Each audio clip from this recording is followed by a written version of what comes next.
un podcast de Cooperativa. Este es el podcast de Lo que queda del día, una presentación de cooperativapodcast.cl, otra forma de escuchar. Hola, este es el podcast de Lo que queda del día. Muchísimas gracias por estar allí. Te invitamos a que te suscribas. Soy Paula Melina, me acompaña Ulises Aldea.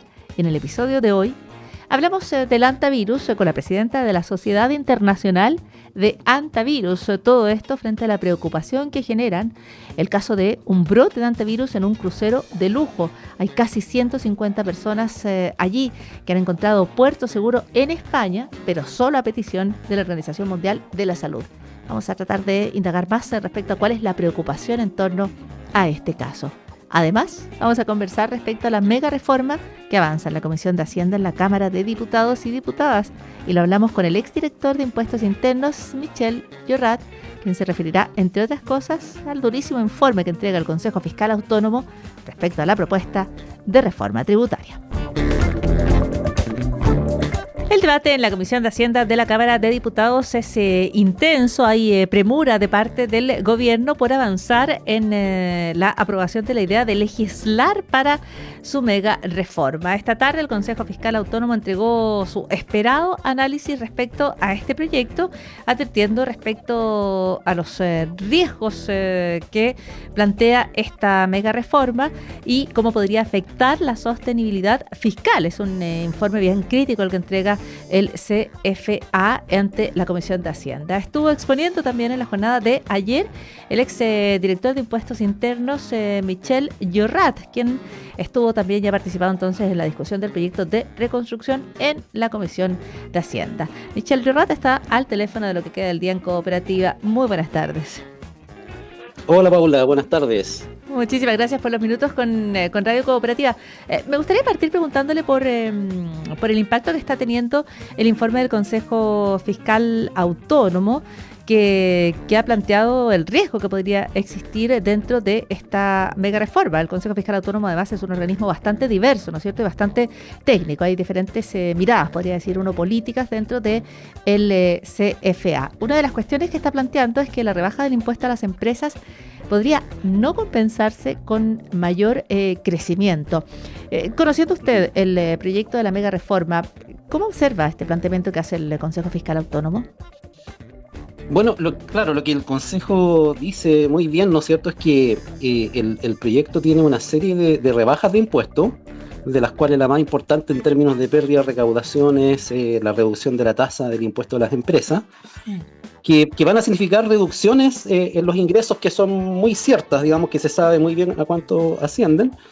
Y lo que hace el proyecto, o el informe financiero más bien, es decir que esto podría compensarse en el futuro, y la verdad es que por ahí por el año 2035, a través principalmente de crecimiento, y eso es una apuesta más bien, no es algo cierto. Entonces, desde ese punto de vista, el proyecto como que nos deja en una situación un poco insegura respecto de lo que podría significar en términos de déficit fiscal. Podríamos seguir creciendo el déficit y el endeudamiento. Es bastante crítico. De hecho, el CFA dice que parte de los ingresos del proyecto dependerían del crecimiento económico, pero que eso es incierto y está a un horizonte de muy largo plazo para lograr de alguna manera recuperar un equilibrio fiscal. Hay una mención a las medidas como repatriación de capitales, ¿no es cierto? Impuestos sustitutivos. ¿Qué impacto suele tener ese tipo de instrumentos o podría tener en el cumplimiento tributario? ¿Qué impacto tiene dentro de la mega reforma si uno los mira dentro del paquete legislativo? Bueno, eso, claro, se espera que genere alguna recaudación en los primeros años, que entiendo que está como orientado principalmente a financiar el tema de la reconstrucción de las zonas afectadas. Pero suele ser un ingreso que después se transforma en pérdida, ¿no es cierto? Porque, por ejemplo, con los impuestos sustitutivos se recauda hoy, pero se deja de recaudar después porque ya la gente pagó lo que habría pagado en el futuro. Y en particular lo que tiene que ver con la repatriación, claro, esas medidas los especialistas dicen que se deben aplicar por una vez, porque si uno las aplica varias veces, entonces ya se transforma casi en un incentivo a la evasión. Porque la gente, ¿no es cierto?, está esperando a que venga otro perdonazo, porque hay que pensar que En esa medida en particular se trata de personas que evadieron los impuestos y se les da la posibilidad de blanquear, entre comillas, ¿no es cierto?, lo que antes evadieron, pagando una tasa, en este caso, de un 7%. Claro, pero el beneficio sería que traen ese dinero hacia Chile y hay algunos requisitos que tendrían que cumplir, por ejemplo, reinvertirlo y en propiedades de ciertas características. ¿Eso sería suficiente en el marco de los riesgos que está identificando el Consejo Fiscal Autónomo? Sí, ese es un tema que yo ayer toqué porque es bien especial esto, porque, bueno, está la posibilidad de que uno no traiga la plata y ahí paga un 10, pero se dice, si usted se la trae, paga menos, paga un 7, pero además tiene que invertirla en los instrumentos que la propia ley está dejando exentos, o con una tasa rebajada, que son las acciones con presencia bursátil o las viviendas de FLO. Entonces, como decir, bueno, usted que nunca pagó impuestos, ahora pague un poquito, un 7%, y tráigaselo e invierta en instrumentos que no van a pagar impuestos tampoco. Entonces, de ese punto de vista es como extraño, es como incentivar un poco, ¿no es cierto?, la evasión, a mi juicio. Michel Serrat, la mega reforma se ha planteado como un proyecto, incluso se ha criticado como misceláneo desde el oficialismo, desde el gobierno, en las declaraciones del presidente. Es un proyecto pro empleo, se le llama de distintas formas, de hecho ha tenido distintos nombres, pero desde una perspectiva de la oposición esto es en su corazón y en su esencia una reforma tributaria. Ese es lo más importante y es la rebaja al impuesto a las empresas y esta invariabilidad tributaria de 25 años. ¿Comparte su opinión? Sí, la comparto. O sea, aquí hay una reforma tributaria, derechamente, ¿no es cierto? Y que significa básicamente reducir muchos impuestos y en general todas las reducciones tienen la otra característica que benefician principalmente a la población de mayores ingresos, esto como la exención a la ganancia de capital, la reducción de las donaciones, la misma baja del impuesto a las empresas o la reintegración del sistema, son todas medidas que en el fondo favorecen a la población de mayores ingresos. O sea, usted dice, hay que tener mayores ingresos para, por ejemplo, hacer donaciones o beneficiarse de esta rebaja en el impuesto a las empresas. ¿No hay ninguna medida en específico?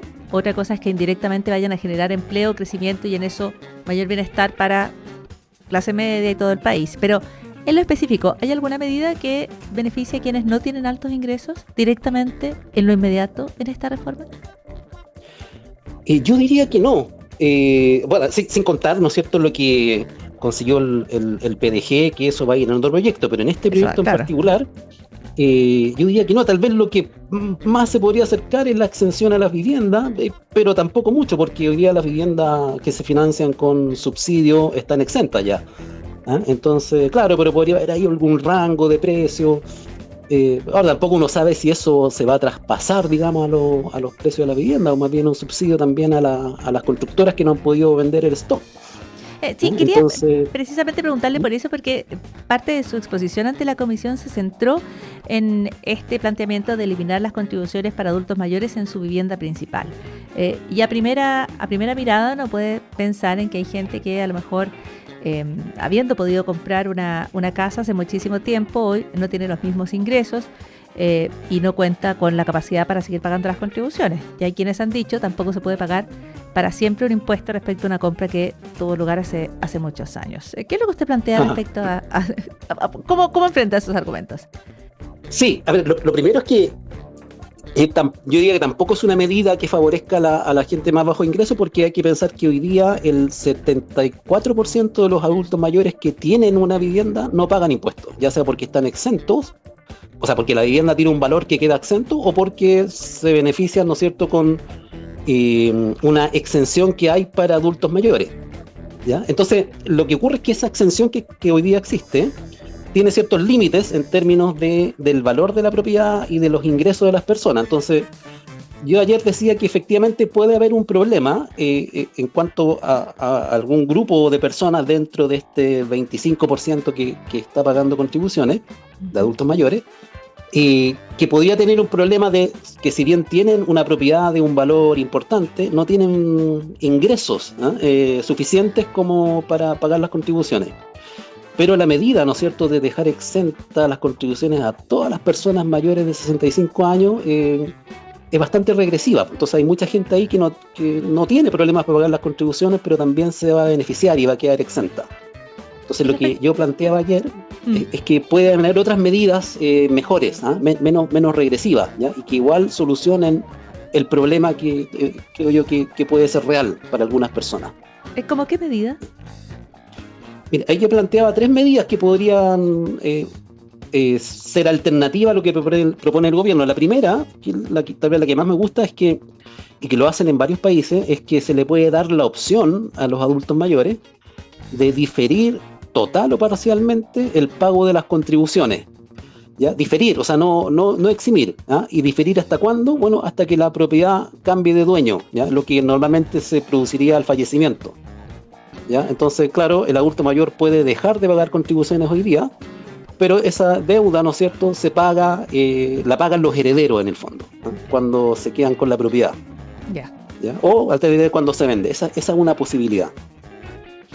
La otra es que uno pudiera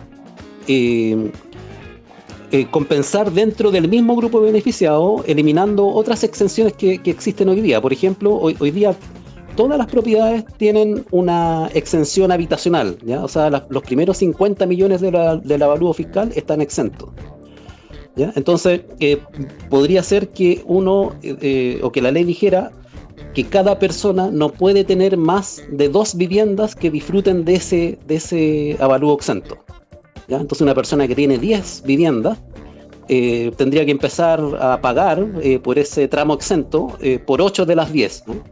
Y eso puede generar también muchos recursos que permiten, ¿no es cierto?, que las municipalidades no se queden sin estos recursos que para ellas son tan importantes.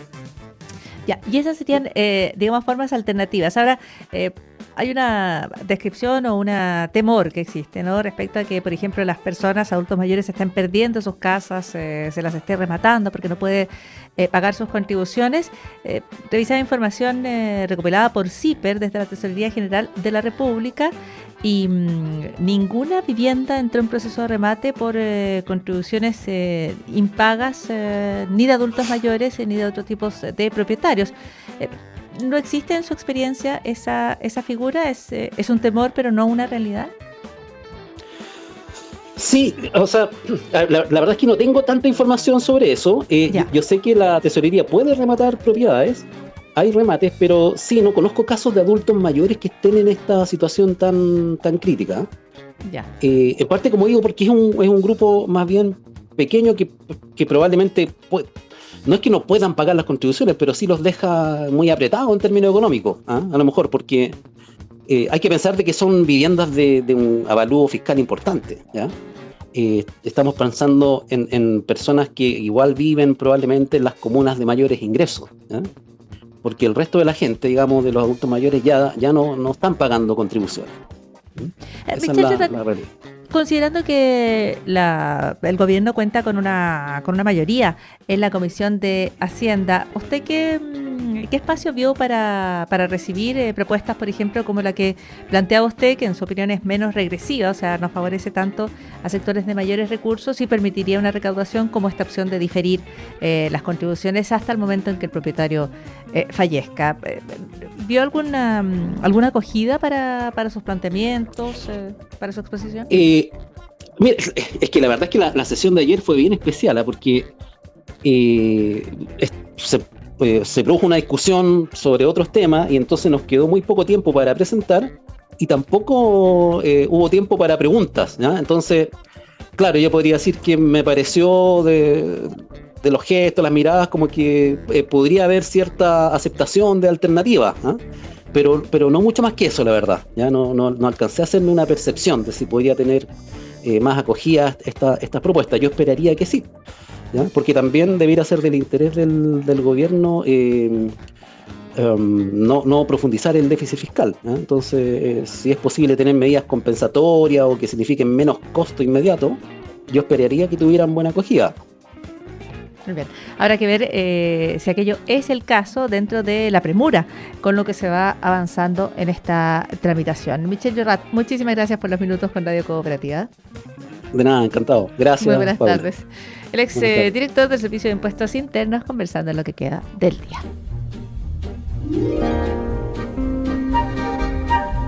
¿Y sabías que el secreto para comer bien, lo justo, lo adecuado, puede ser disfrutar la comida? Un artículo publicado a fines de abril por la periodista científica Melissa Hogenboom ha causado bastante revuelo porque recoge evidencia desde la psicología y la neurociencia del comportamiento respecto a que la forma en que pensamos o creemos en las cosas, en los alimentos, influye directamente en cómo respondemos a ellos. La idea se apoya en una línea de investigación ya bien consolidada dentro de la psicología de la salud, con estudios como los que ha liderado en la Universidad de Stanford la psicóloga Alia Crum. Ha demostrado allí que las expectativas pueden modificar nuestras respuestas fisiológicas, por ejemplo, aquellas relacionadas con las hormonas que nos dan las señales de que tenemos hambre. Y uno de los ejemplos más claros en el artículo es el experimento del batido. A distintos grupos les da exactamente el mismo batido, pero a unos se les dice que el batido es alto en calorías, es sabroso. A otros se les dice que es sano y es liviano. El resultado: quienes pensaron que estaban tomando algo más sustancioso, algo más rico, tuvieron una mayor caída de la grelina, la hormona del hambre. Es decir, se sintieron más satisfechos, pero todos habían consumido el mismo batido. Hay otros estudios que se citan en el artículo que muestran algo parecido. Por ejemplo, cuando una barrita de cereal se presenta con una etiqueta saludable, las personas quedaban menos satisfechas que aquellas que comían la misma barrita que decía sabrosa. Así que el secreto para tener una relación sana con la comida quizás no es comer menos, sino simplemente amar los alimentos. Y esto también es parte de lo que queda del día. Estás escuchando el podcast de Lo que queda del día, una presentación de cooperativapodcast.cl. Y una de las historias a nivel internacional que genera mayor preocupación en este momento en términos sanitarios tiene que ver con este crucero que finalmente va a encontrar puerto seguro en España. Todo esto a solicitud de la Organización Mundial de la Salud, que apunta a que en cumplimiento del derecho internacional y el espíritu humanitario se le reciba. ¿Cuál es la situación en este crucero?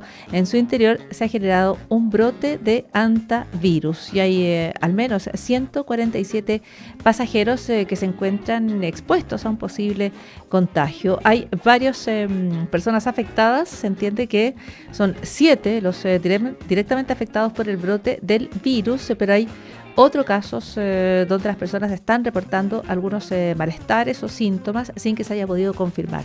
En laboratorio hay 2 confirmados de hantavirus, hay 3 personas fallecidas y hay una persona que se encuentra en estado crítico y que fue evacuada previamente y está en Sudáfrica.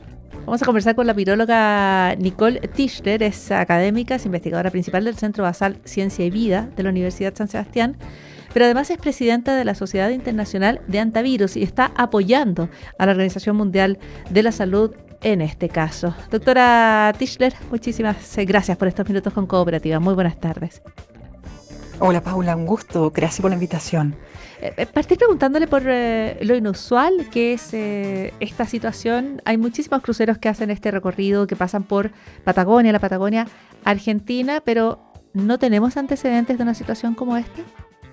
A ver, en la Patagonia Argentina y chilena no se conocen, no se han reportado casos por hantavirus, por lo tanto el barco que zarpó en Aysén no podría haber estado en contacto directo con roedores en ese puerto. Eso quisiera resaltar y por lo tanto la teoría más probable es que algún pasajero podría haber recorrido Argentina o Chile previamente por zonas donde sí roedores que portan el virus Andes, que es endémico en nuestra región, digamos, se hayan enfrentado a heces o de estos roedores, pero en otra zona.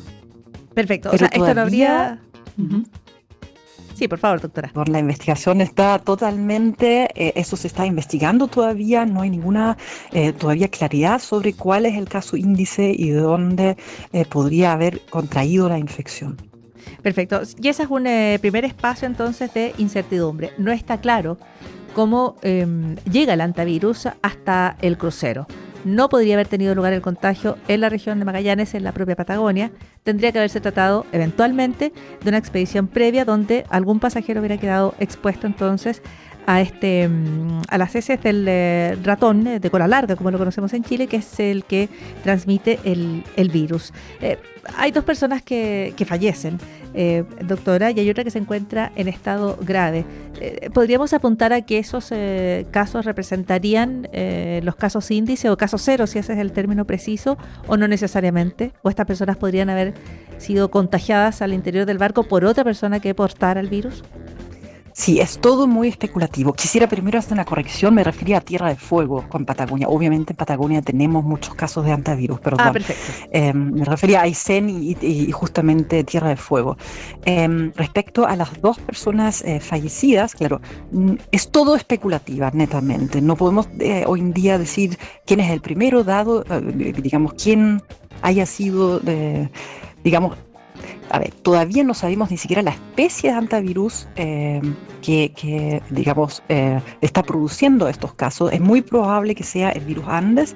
La OMS está confirmando esto en estos momentos todavía. Y es el virus Andes el único ortohantavirus que se ha descrito hasta el momento por esta posibilidad de transmisión entre personas. Por lo tanto, es muy probable que una persona con síntomas sea la persona o que podría haber contagiado a otras personas más. Eso es una teoría probable. Usted habla del virus Andes. ¿Cuán diversos son los virus que identificamos como hantavirus?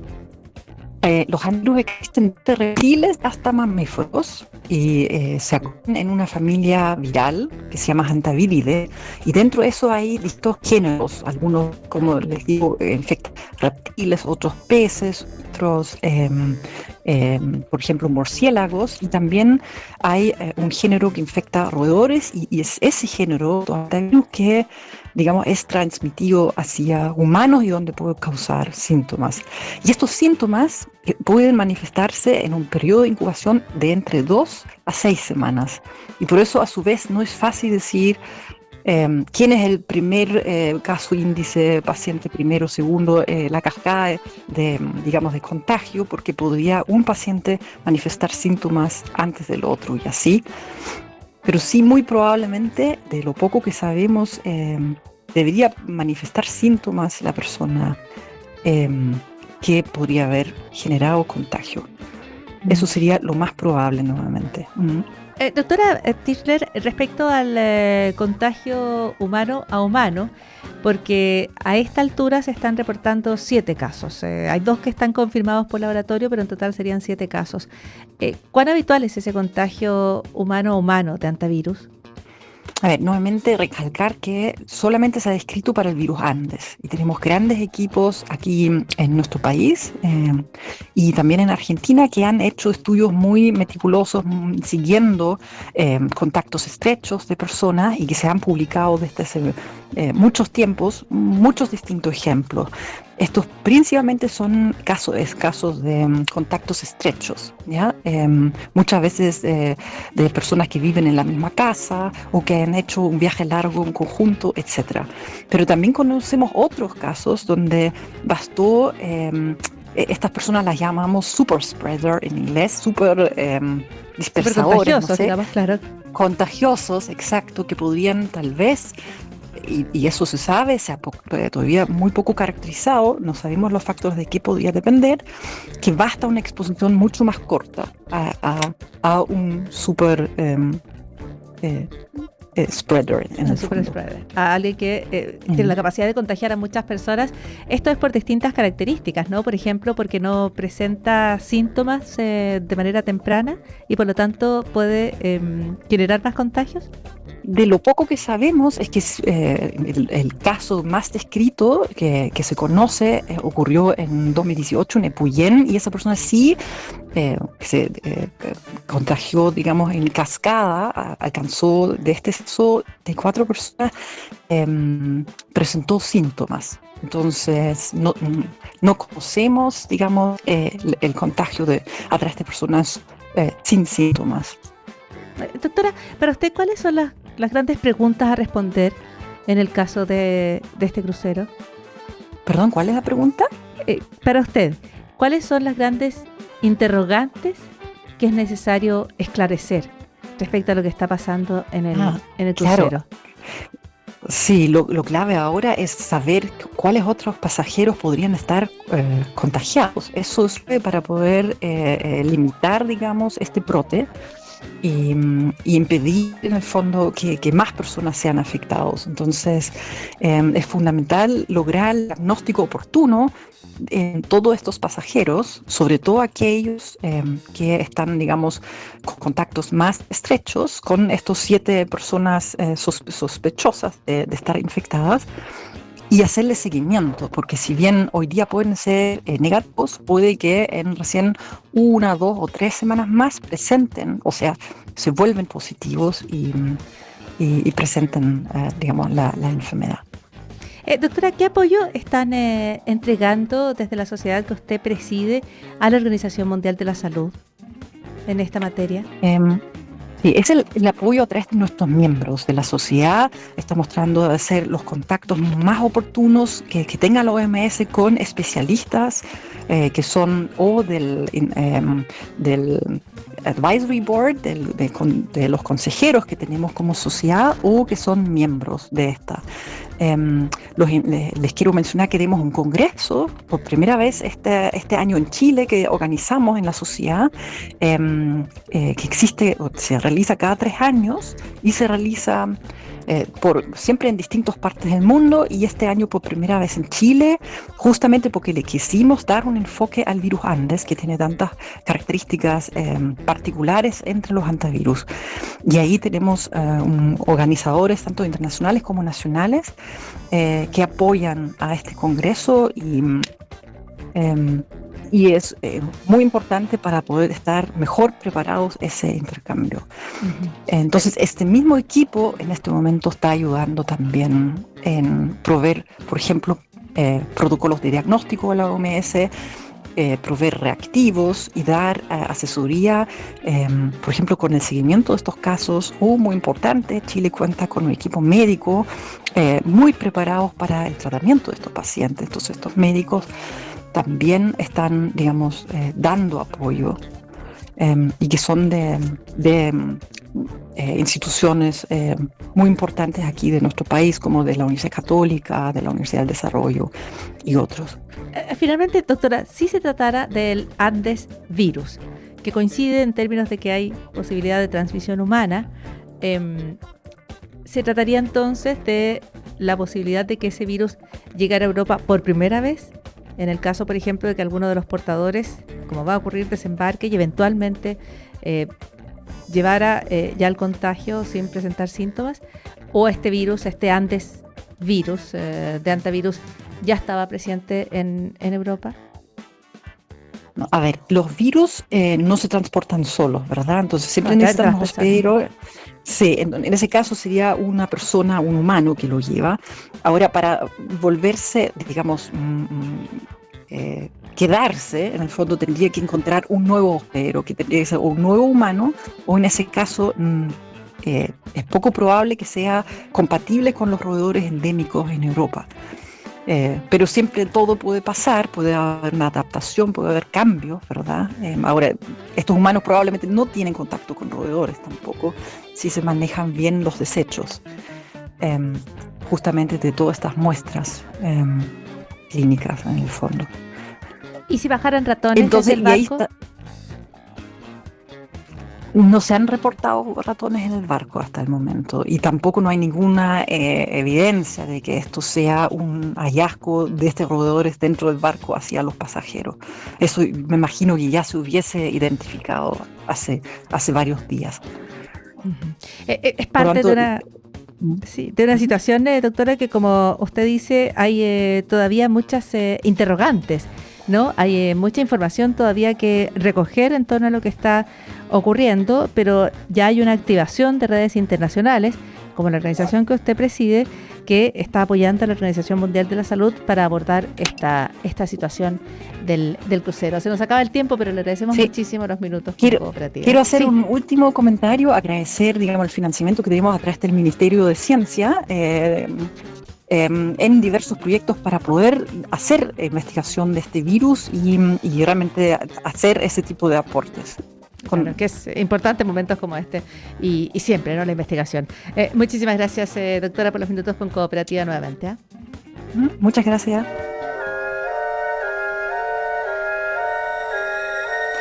Y esta semana, que se recuerda el May the Force o el 4 de mayo, o que la fuerza esté contigo, también conocido como el Día de Star Wars, bueno, esta semana se divulga el hallazgo de 27 nuevos planetas potenciales orbitando alrededor de 2 estrellas, tal como hacía el planeta ficticio de Tatooine en el universo de Star Wars. ¿Recuerdas? Tenía 2 estrellas. Hasta la fecha solo se habían identificado unos 18 planetas orbitando alrededor de 2 estrellas, se llaman circumbinarios. Se han descubierto más de 600 planetas que orbitan alrededor de estrellas individuales, como la Tierra alrededor del Sol, una estrella. Y tenemos estos 18 que orbitan alrededor de 2 estrellas. Pero en una publicación que salió precisamente el 4 de mayo, el día de Star Wars, se identifican estos casi 30 planetas o 27 candidatos a tener o orbitar en 2 estrellas, o sea, tienen 2 soles. Estarían entre 650 y 18.000 años luz de la Tierra. El autor principal del estudio es un investigador de la Universidad de Nueva Gales del Sur, se llama Ben Montet. Dijo, hay muchas cosas en astronomía que no son muy tangibles, dice. Existe una imagen respecto a cómo es un planeta circumbinario y lo que significaría estar en un planeta con 2 soles. Y esa imagen viene de la Guerra de las Galaxias. Se han identificado previamente otros planetas similares a través de sus tránsitos. Por ejemplo, un planeta pasa frente a una estrella, proyecta su sombra sobre la superficie estelar y podemos ver que hay algo que orbita a su alrededor. Pero eso es si el planeta y la estrella están alineados perfectamente. Los planetas son difíciles de encontrar, es como ver una vela justo al lado de un farol. Se ocupó un método conocido como precesión absidal, que busca una oscilación entre las estrellas que orbitan alrededor de las otras y se eclipsan mutuamente. Y así pueden empezar a encontrar, por ejemplo, estos 27 objetos que es posible que tengan masa planetaria y es posible que sean, como imaginamos, Tatooine. Y esto también es parte de lo que queda del día. Aquí termina el podcast de Lo que queda del día. Lo escuchas en vivo de lunes a viernes desde las 4 de la tarde en Radio Cooperativa. Y todos los días en cooperativapodcast.cl.